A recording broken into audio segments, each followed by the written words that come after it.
Yo, it's your boy Logos. And after reacting to the Joe Rogan clip where they discuss Thomas Sowell and they talk about black Ebonics being tied to West English language or dialects, I decided to go deeper into it and check out this video about Thomas Sowell talking about the origin of black American culture and Ebonics. Who knows, it may have a narrator, but I'm pretty sure this is all Thomas Sowell's ideas. But either way, it sounds pretty interesting. So let's get into it. It's 2 hours long, so I'll probably cut it up in some parts.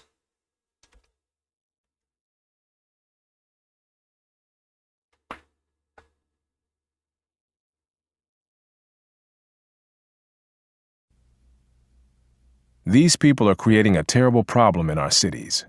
They can't or won't hold a job, they flout the law constantly and neglect their children, they drink too much, and their moral standards would shame an alley cat. For some reason or other, they absolutely refuse to accommodate themselves to any kind of decent, civilized life. This was said in 1956 in Indianapolis, not about blacks or other minorities, but about poor whites from the South. Nor was Indianapolis unique in this respect. A 1951 survey in Detroit found that white Southerners living there were considered undesirable by 21% of those surveyed, compared to 13% who ranked blacks the same way. In the late 1940s, a Chicago employer said frankly, "I told the guard at the plant gate to tell the hillbillies that there were no openings." When poor whites from the South moved into northern cities to work in war plants during the Second World War, occasionally, a white Southerner would find that a flat or a furnished room had just been rented when the landlord heard his Southern accent. Dang. So, I don't know, it sounds like they were just treated like black people were during the civil rights era and all before that. That's crazy. More is involved here than a mere parallel between blacks and Southern whites. What is involved is a common subculture that goes back for centuries, which has encompassed everything from ways of talking to attitudes toward education, violence, and sex, and which originated not in the South, but in those parts of the British Isles from which white Southerners came. That culture long ago died out where it originated in Britain, while surviving in the American South. Then it largely died out among both white and black Southerners, while still surviving today in the poorest and worst of the urban black ghettos. It is not uncommon for a culture to survive longer where it is transplanted and to retain characteristics lost in its place of origin. The French spoken in Quebec and the Spanish spoken in Mexico contain words and phrases that have long since become archaic in France and Spain. Regional German dialects persisted among Germans living in the United States after those dialects had begun to die out in Germany itself. Kind of makes sense considering the fact that within Germany, as you evolve and time goes on, you can still keep your culture even as your language or pieces of your language may die off. But if you're an immigrant in the United States and you want to hold on to your culture, the chance of you evolving it is pretty low. Unless you take on American lingo or other different languages around you in America and then tie it into your German culture or language. But that seems pretty unlikely. A scholar Also, it's also evidence to why they call America a melting pot. All these different cultures immigrating here for a new life, but also retaining the same culture they had from Europe, Asia, South America, or Africa, or even the Caribbean. Scholar specializing in the history of the South has likewise noted among white Southerners archaic word forms, while another scholar has pointed out the continued use in that region of terms that were familiar at the time of the first Queen Elizabeth. The card game whist is today played almost exclusively by blacks, especially low-income blacks, though in the 18th century it was played by the British upper classes and has since then evolved into bridge. The history of the evolution of this game is indicative of a much broader pattern of cultural evolution in much more weighty things. Southern whites not only spoke the English language in very different ways from whites in other regions. Their churches, their roads, their homes, their music, their education, their food, and their sex lives were all sharply different from those of other whites. The history of this redneck or cracker culture is more than a curiosity. It has contemporary significance because of its influence on the economic and social evolution of vast numbers of people, millions of blacks and whites, and its continuing influence on the lives and deaths of a residual population in America's black ghettos, which has still not completely escaped from that culture. From early in American history, foreign visitors and domestic travelers alike were struck by cultural contrasts between the white population of the South and that of the rest of the country in general, and of New England in particular.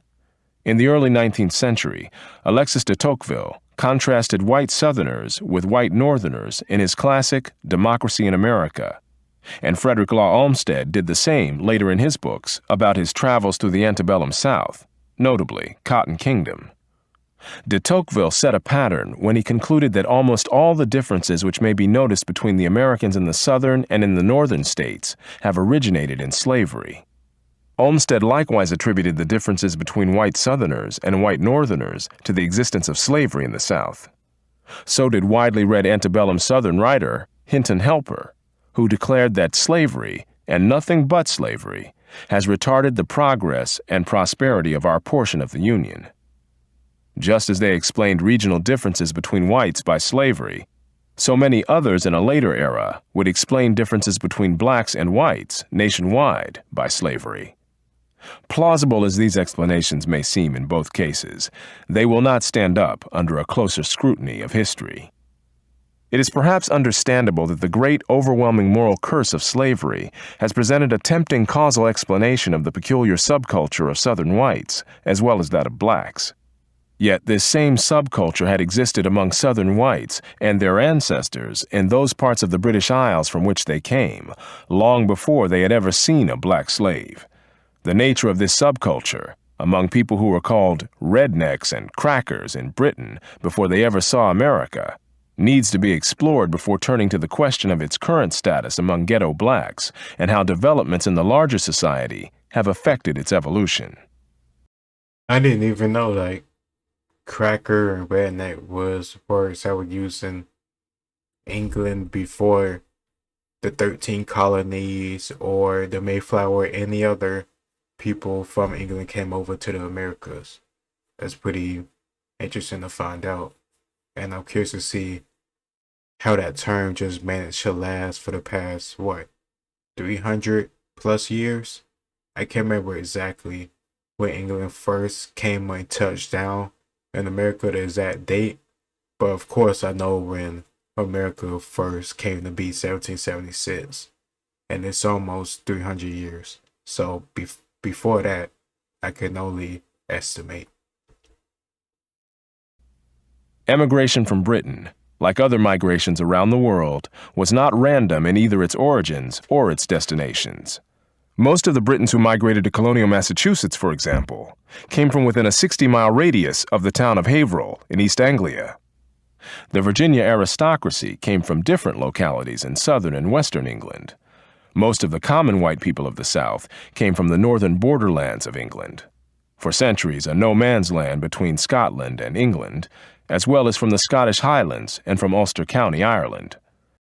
That is very true. That borderland between Scotland and England was very much a no man's land. And all you gotta do is just look at the history of the British Isles and its whole. The Scottish War of Independence, where we get Braveheart from. Of course, when you have that border shared between each other, and you have history of conflict, that means a lot of war, a lot of death, and of course that border is going to get raided a lot. And that's even before or after you have the official war in of itself. So any people around that area either going to be really tough or probably very impoverished, because it's hard to have something very stable. And for something to be stable, that means it has to be protected. And once it is stable, then it can possibly grow and be prosperous. But if it's never stable and it can't grow, it can never be that way. And you just have poverty.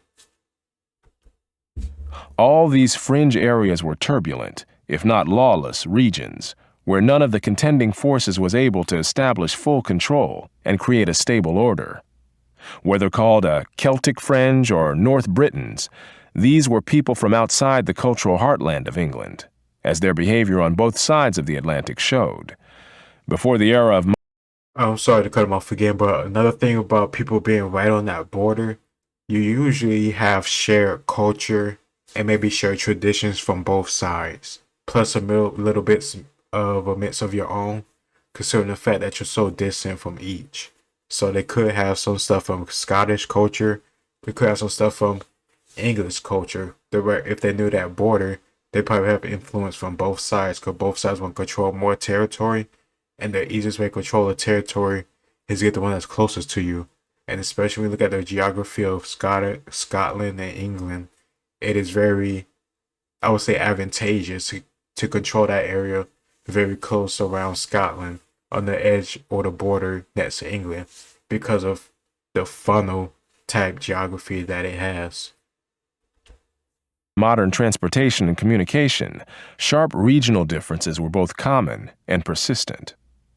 In some of the counties of colonial Virginia, from nearly 3/4 to 4/5 of the people came from northern Britain, and similar proportions were found in some of the counties of Kentucky and Tennessee, as well as in parts of both the Carolinas. Although they predominated in many parts of the South, such people also had some northern enclaves in colonial America, notably western Pennsylvania, where Ulster Scots settled. What is at least equally important as where particular people settled is when they emigrated from the borderlands, Ulster, and the Scottish Highlands. Scotland in particular progressed enormously in the 18th century. The level from which it began may be indicated by the fact that a visitor to late 18th century Edinburgh found it noteworthy that its residents no longer threw sewage from their chamber pots out their windows into the street, something that passers-by had long had to be alert for to avoid being splattered. Such crude and unsanitary living had long been characteristic of earlier times, when rural Scots lived in the same primitive shelters with their animals, and vermin abounded. A similar lack of concern with cleanliness was found among others in the borderlands of Britain, and among their descendants on the other side of the Atlantic in the antebellum South. For example, a 19th century politician built up a political machine in the poor white districts of Mississippi by such practices as this. He did not resort to any conventional tactics of kissing dirty babies, but he pleased mothers and fathers in log cabins by taking their children upon his lap and searching for red bugs, lice, and other vermin. Back in the British Isles, the life of the Scottish people was transformed dramatically from the masses to the elites as they advanced from being one of the least educated to one of the most educated peoples in Europe. However, what is significant here is that much of the migration to the American South occurred before these sweeping social transformations. This timing was crucial, as Professor Grady McWhiney has pointed out in his book, Cracker Culture. Had the South been peopled by 19th century Scots, Welshmen, and Ulstermen, the course of Southern history would doubtless have been radically different. 19th century Scottish and Scotch-Irish immigrants did in fact fit quite comfortably into Northern American society. Significantly, the Irish, who retained their Celtic ways, did not. But only a trickle of the flood of 19th century immigrants came into the South. The ancestors of the vast majority of Southerners arrived in America before the Anglicization of Scotland, Wales, and Ulster had advanced very far. In earlier centuries, Scotland was a poor and backward country, like Wales and Ireland, and like the turbulent northern borderlands of England, where the Scots and the English fought wars and committed atrocities against each other for centuries. Okay, I'm very curious about this, but this is very interesting to me because this is kind of connected to history and Roman history, because Britain and the British Isles, and that didn't include Ireland. And from my memory, I'm not sure. I don't think it includes Scotland either. They were conquered by the Roman Empire, so they was able to live under Roman civilization, and have stuff like sewer systems, have stuff like statues, monuments, literacy, roads, trade. They could travel a lot better. They was able to enjoy all the benefits of Roman civilization and Roman progression until the Western Roman Empire collapsed in the 400s, from my memory. So it's fun to see how that trickles down, because after they collapse, you eventually get France, and you get Pepin, and you get Charles Martel, and you get all these other French kings that gets more into the modern era as time goes on.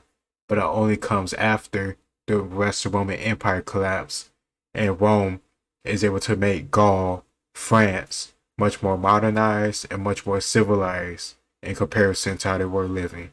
They didn't have the sewers, they didn't have the aqueducts, they didn't have this sophistication and military either. And once the Roman Empire collapsed, they was able to at least improve out of, the quote unquote dark ages to get to where we are having today. But it's interesting that Ireland and Scotland didn't really progress as much as the British Isles did. And I'm not saying that's directly tied to the fact that they get conquered by the Romans and then get the benefits of Roman civilization before their own collapse. I'm just saying it's very interesting because you can see how history connects itself. But of course, with history, there's multiple factors. And the rest of the Roman Empire collapsed in the 400s. So that means at least 1400 years of time for Scotland or Ireland to progress and catch up to Britain in some way, just being near them, but obviously they didn't. Local feuding clans and freebooting marauders kept this region in an uproar, even when there were no military hostilities between the English and Scottish kingdoms. Ulster County had a different kind of turbulence, as the English and Scottish settlers there encountered the hostility and terrorist activities of the conquered, dispossessed, and embittered indigenous Irish population. These were the parts of Britain from which most people migrated to the American South, before the political and cultural unification of the British Isles or the standardization of the English language. The rednecks of these regions were what one social historian has called some of the most disorderly inhabitants of a deeply disordered land.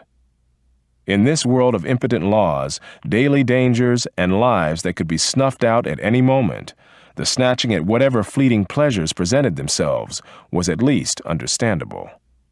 Certainly prudence and long-range planning of one's life had no such payoff in this chaotic world as in more settled and orderly societies under the protection of effective laws. Books, businesses, technology, and science were not the kinds of things likely to be promoted or admired in the world of the rednecks and crackers. Manliness, and the forceful projection of that manliness to others, and advertising of one's willingness to fight, and even to put one's life on the line, were at least plausible means of gaining whatever measure of security was possible in a lawless region and a violent time. The kinds of attitudes and cultural values produced by centuries of living under such conditions did not disappear very quickly, even when social evolution in North America slowly and almost imperceptibly created a new and different world with different objective prospects.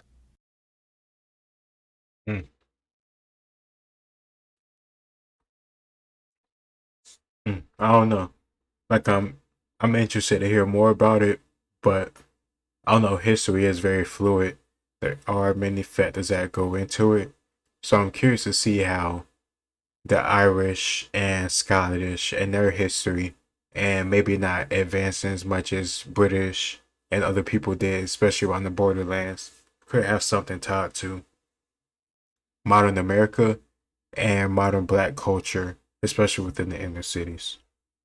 What the rednecks, or crackers, brought with them across the ocean was a whole constellation of attitudes, values, and behavior patterns that might have made sense in the world in which they had lived for centuries, but which would prove to be counterproductive in the world to which they were going, and counterproductive to the blacks who would live in their midst for centuries before emerging into freedom and migrating to the great urban centers of the United States, taking with them similar values.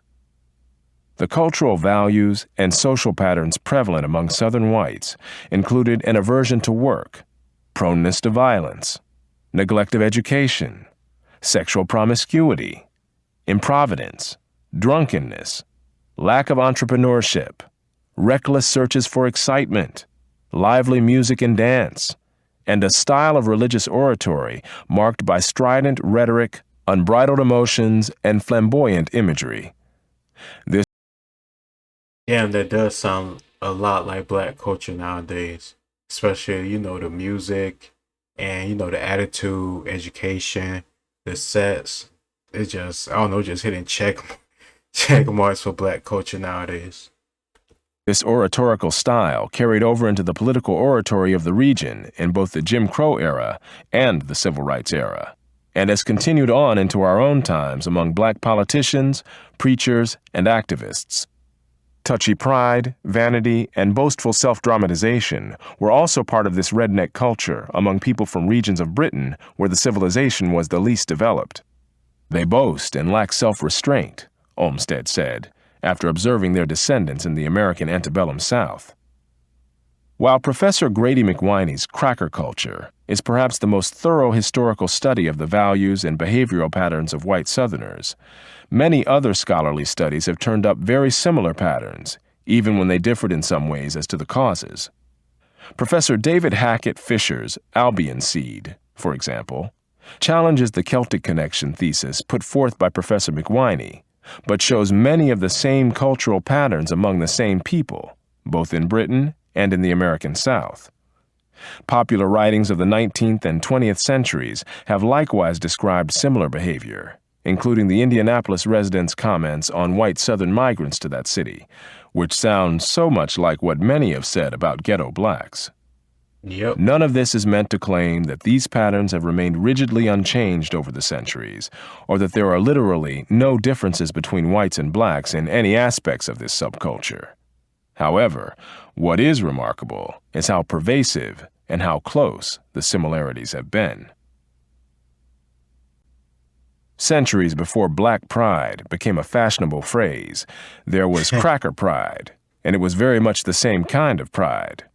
It was not pride in any particular achievement or set of behavioral standards or moral principles adhered to.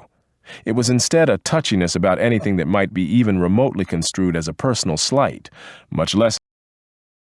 That might cut him off at one point, but that is absolutely true. Nowadays, you can't criticize any aspect of black culture, otherwise you're racist or you're a coon. And I think that's just so stupid, ignorant, and short-sighted. We shouldn't be just saying I'm proud to be black just for the sake of it. We need to have achievements or standards or something behind it. Your skin color is just that. Martin didn't fight for the right for you to just say I'm black and be proud of me just for that. He said, you're black and that makes you equal as everybody else, so go and do something and make something of yourself and not hold us back from being who we can be. So we need to go and be who we can be. This is ridiculous. It's an insult, combined with a willingness to erupt into violence over it. New Englanders were baffled about this kind of pride among crackers. Observing such people, the Yankees could not understand what they had to feel proud about. However, this kind of pride is perhaps best illustrated by an episode reported in Professor McWhiney's Cracker Culture. When an Englishman, tired of waiting for a Southerner to start working on a house he had contracted to build, hired another man to do the job, the enraged Southerner, who considered himself dishonored, vowed, "Tomorrow morn I will come with men and 20 rifles, and I will have your life, or you shall have mine." In the vernacular of our later times, he had been dissed, and he was not going to stand for it, regardless of the consequences for himself or others. It's so ignorant. It's that lack of accountability that I hate. And we see that within black community. It's never our fault. It's always the white man or the government fault.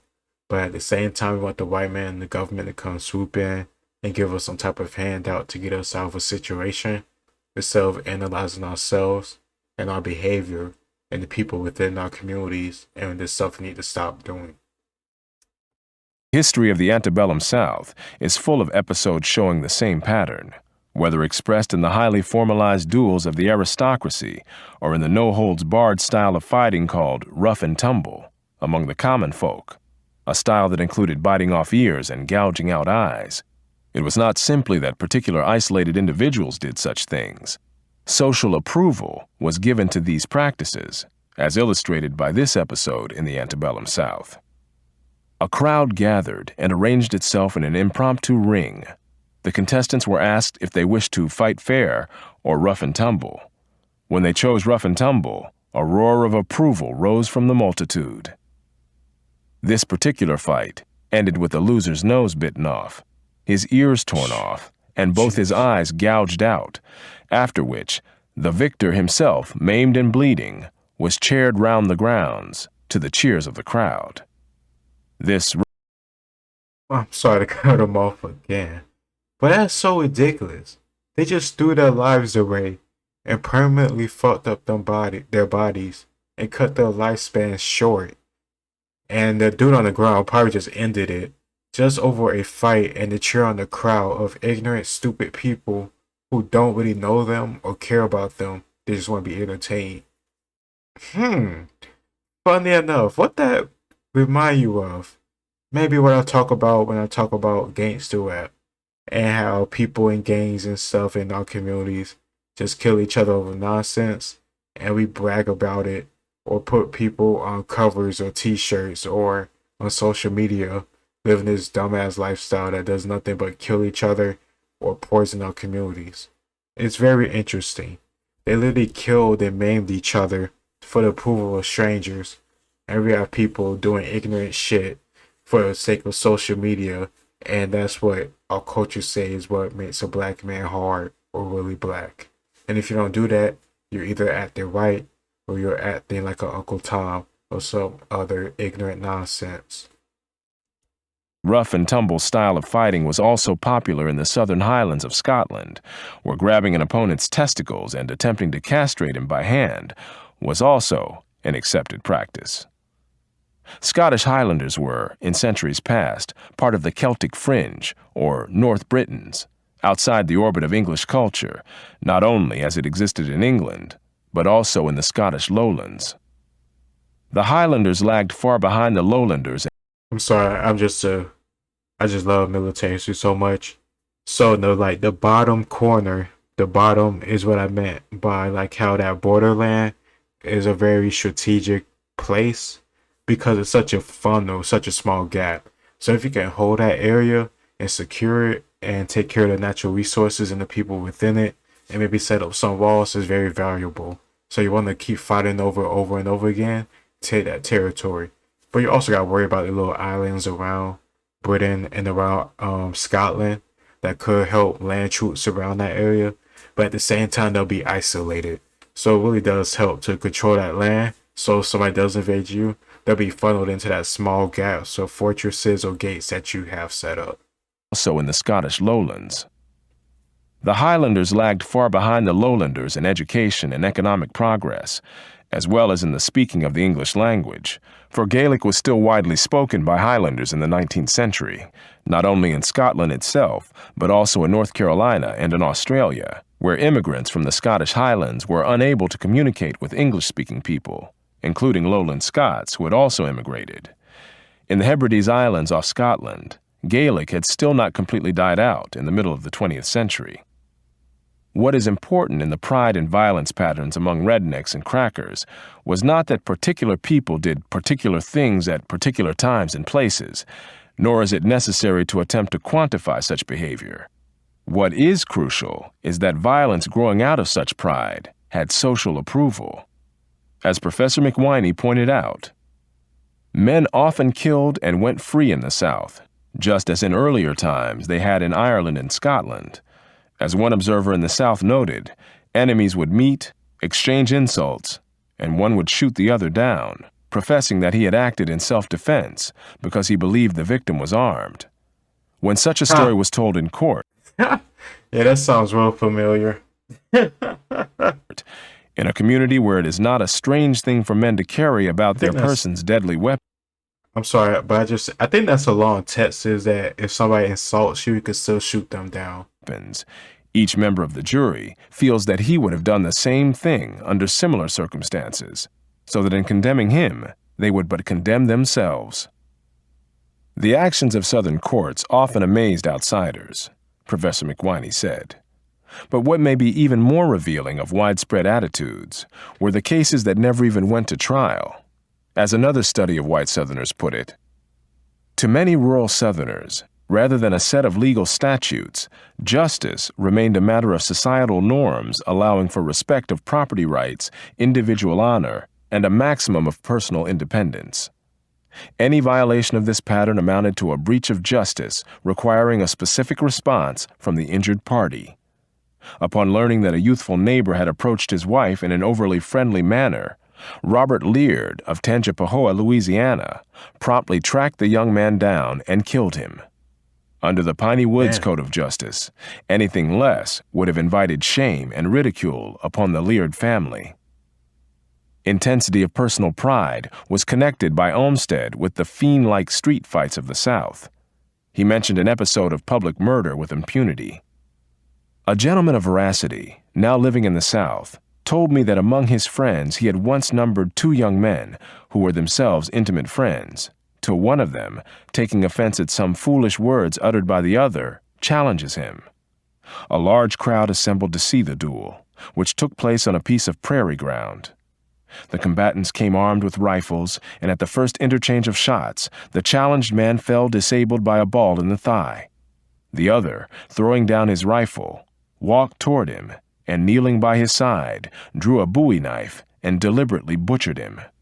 The crowd of bystanders not only permitted this, but the execrable assassin still lives in the community, has since married, and, as far as my informant could judge, his social position has been rather advanced than otherwise, from thus dealing with his enemy.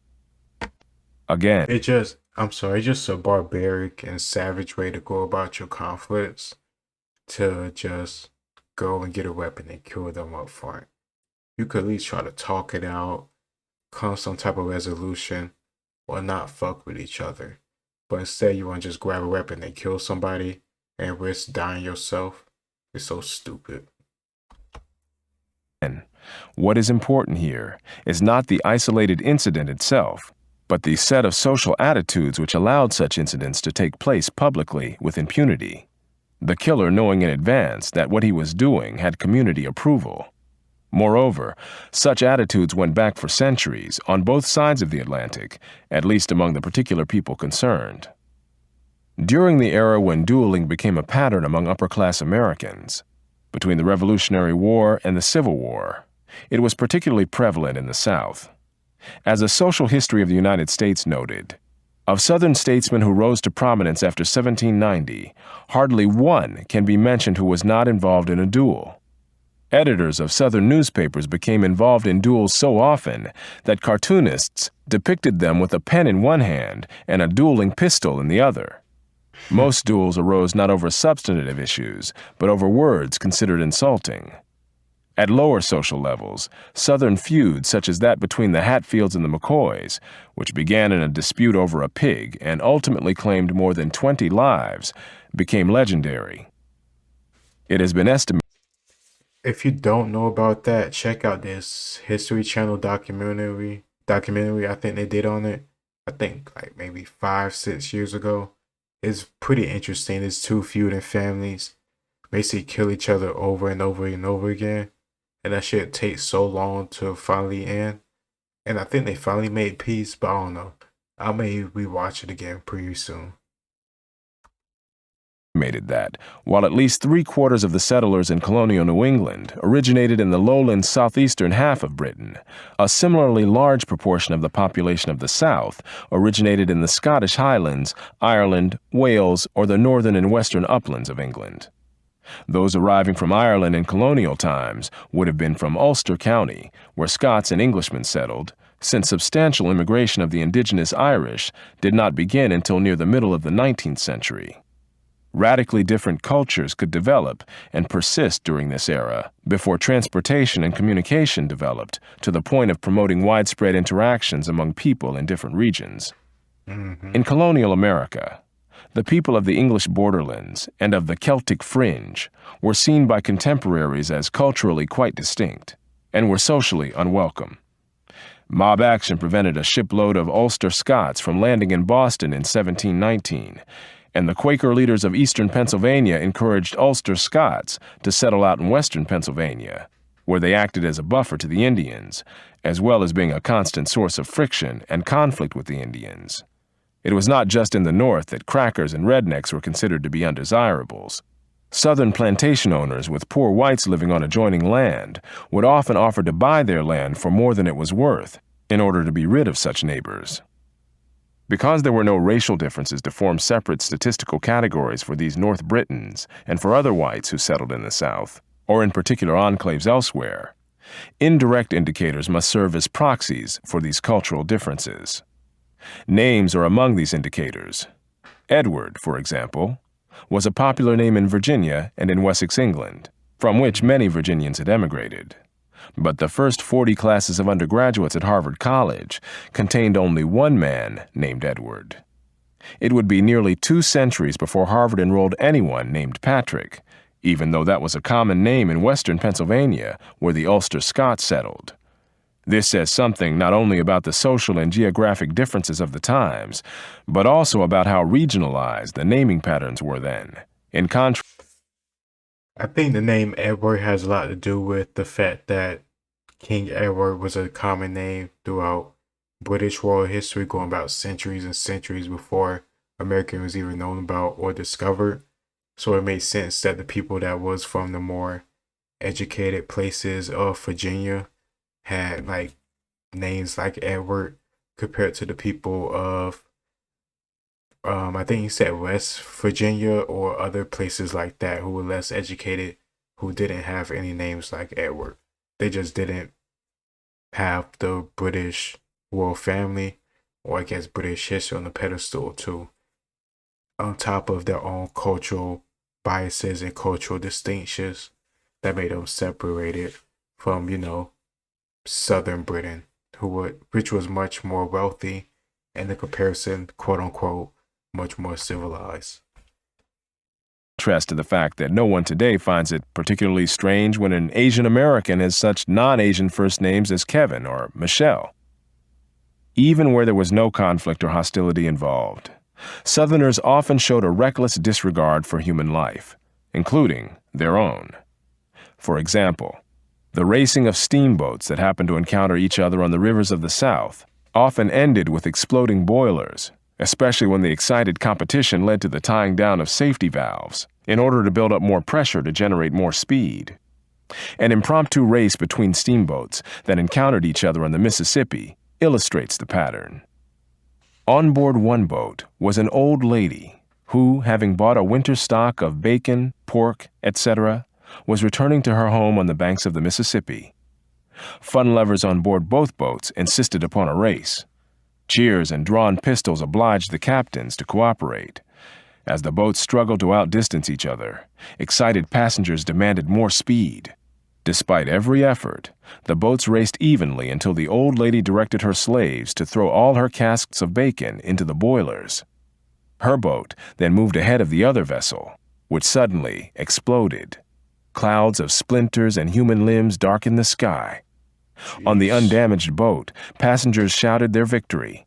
But above their cheers could be heard the shrill voice of the old lady crying, "I did it! I did it! It's all my bacon!"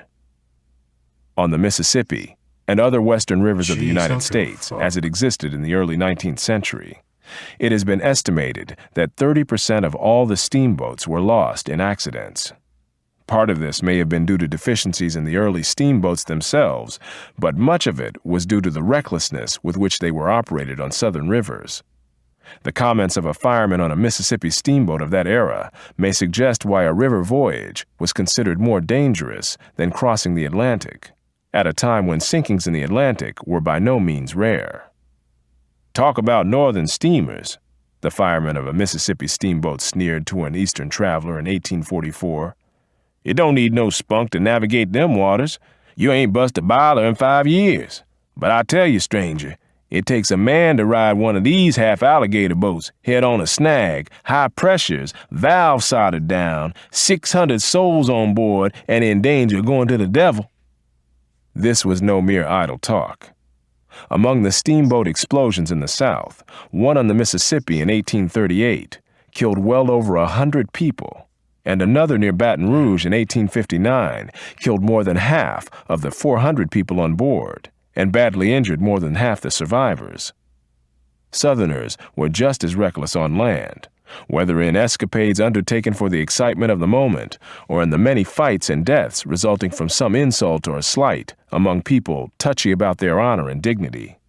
Again, all of this went back to a way of life in the turbulent regions of Britain from which white Southerners came.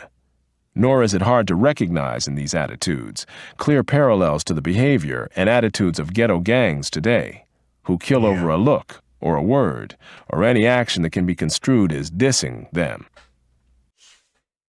Yeah, that's very true. Like, I think in black community, especially as black men, we're so compelled to fight or kill each other over ego and pride or image, and it's so ridiculous. Your image doesn't mean anything if you're behind bars or dead. It's so stupid and short-sighted. Pride had yet another side to it. Among the definitions of a cracker in the Oxford Dictionary is a braggart, one who talks trash in today's vernacular, a wisecracker. More than mere wisecracks were involved, however. The pattern is one said by Professor McWhiney to go back to descriptions of ancient Celts as boasters and threateners, and given to bombastic self-dramatization. Examples today come readily to mind, not only from ghetto life and gangsta rap, but also from militant black leaders, spokesmen, or activists. What is painfully ironic is that such attitudes and behavior are projected today as aspects of a distinctive black identity, when in fact they are part of a centuries-old pattern among the whites in whose midst generations of blacks lived in the South. Any broad-brush discussion of cultural patterns must, of course, not claim that all people, whether white or black, had the same culture, much less to the same degree. There are not only changes over time, there are cross-currents at any given time. Nevertheless, it is useful to see the outlines of a general pattern, even when that pattern erodes over time and at varying rates among different subgroups. The violence for which white Southerners became most lastingly notorious was lynching. Like other aspects of the redneck and cracker culture, it has often been attributed to race or slavery. In fact, however, most lynching victims in the antebellum South were white. Economic considerations alone would prevent a slave owner from lynching his own slave or tolerating anyone else's doing so. It was only after the Civil War that the emancipated blacks became the principal targets of lynching. But by then, Southern vigilante violence had been a tradition for more than a century in North America, and even longer back in the regions of Britain from which crackers and rednecks came, where retributive justice was often left in private hands. Even the burning cross of the Ku Klux Klan has been traced back to the fiery cross of Old Scotland, used by feuding clans. Observers of the white population of the antebellum South often commented not only on their poverty, but also on their lack of industriousness or entrepreneurship. A contemporary characterized many white Southerners as too poor to keep slaves and too proud to work. A landmark history of agriculture in the antebellum South described the poor whites this way. They cultivated in a casual and careless fashion small patches of corn or rice, sweet potatoes, cowpeas, and garden products. Women and children did a large part of the work. The men spent their time principally in hunting or idleness. The men were inveterate drunkards, and sometimes the women joined them in drinking inferior whiskey. Licentiousness was prevalent among them. Among their equals, the men were quarrelsome and inclined to crimes of violence. The poor whites were densely ignorant. Their labors tended to be intermittent, often when they were pressed for money rather than a steady employment career. Frederick Law Olmsted called it lazy poverty, with whatever work they did being done in a thoughtless manner. Summarizing his observations in the antebellum South, Olmsted said, "I know that while men seldom want an abundance of coarse food in the cotton states, the proportion of the free white men who live as well in any aspect as our working classes in the North, on an average, is small, and that the citizens of the cotton states, as a whole, are poor.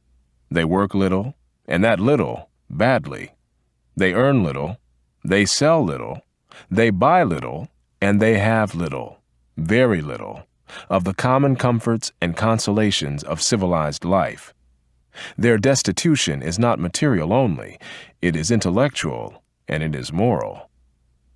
When Olmsted found work done efficiently, promptly, and well during his travels through the South, when he found well-run businesses, good libraries, impressive churches, and efficiently functioning institutions in general, he almost invariably found them to be run by Northerners, foreigners, or Jews. Nor was he the only visiting observer to reach such conclusions. Another observed that nearly all of the Old South's successful storekeepers were either Yankees or Yankee-trained Southerners. A French visitor said that when you saw a plantation in better condition than others, you would often discover that it was owned by someone from the North. A history of Southern agriculture presented this picture of North Carolina in the early 18th century. Many All right, let's finish out this last little bit, then we'll close it out. of the inhabitants were rough borderers who lived a crude, half-savage existence. Some were herdsmen, dependent mainly on the product of the range and under the necessity of eating meat without bread. There were also many thriftless and lazy families who had been attracted to the country by the mild climate and the ease with which a bare livelihood could be obtained by hunting and fishing, raising a little corn and keeping a few head of swine, and possibly a cow or two on the range. On the other hand, there were small farmers, many of Northern or European extraction, living industrious and thrifty lives amidst a rude abundance and considerable diversity of food supplies. They maintained good-sized herds of cattle, swine, and sheep, and the women made butter and cheese. Borderers, at that point, would refer to people from the borderlands of Britain, those included in what Professor McWhiney and others have called the Celtic Fringe, and what Professor Fisher called North Britons. While the making of butter and cheese might seem to be an unremarkable activity in most rural communities, butter and cheese making by these farmers of non-Southerner origins was in fact exceptional in the South. One of Frederick Law Olmsted's complaints during his travels through the antebellum South was the scarcity of butter, despite all the cows he saw. Even among plantation owners, he said, as for butter, some have heard of it, some have seen it, but few have eaten it. Hard data support his conclusions about the scarcity of butter in the antebellum South, despite an abundance of cows. I'll close it out right there because if I don't, I'll be here forever. I think the importance of the butter thing with the cows, it shows like a work effort, but also technology and education, and also an effort to try to make the best of what you have. And that's what he said before that when he said people moved there from these borderlands because the climate was nice and they could live off the land and really not do much of anything. They could just do the bare minimum and survive. And it's fine to live in poverty if you're just surviving and you're making the minimum because they don't want to do any effort to go above that. In comparison to Northerners, Yankees, people from more educated, different cultures or backgrounds, they did much more with what they had. And that's where you will find the butter and other milk products that came from cows that had to be created from education and other technologies that had to be discovered or at least tested and tried out. But we're going to leave it off right there. And we'll probably cut it up in about 4 parts because we're over 1/4 of the way there. It's your boy Logos, and I'll see y'all next time.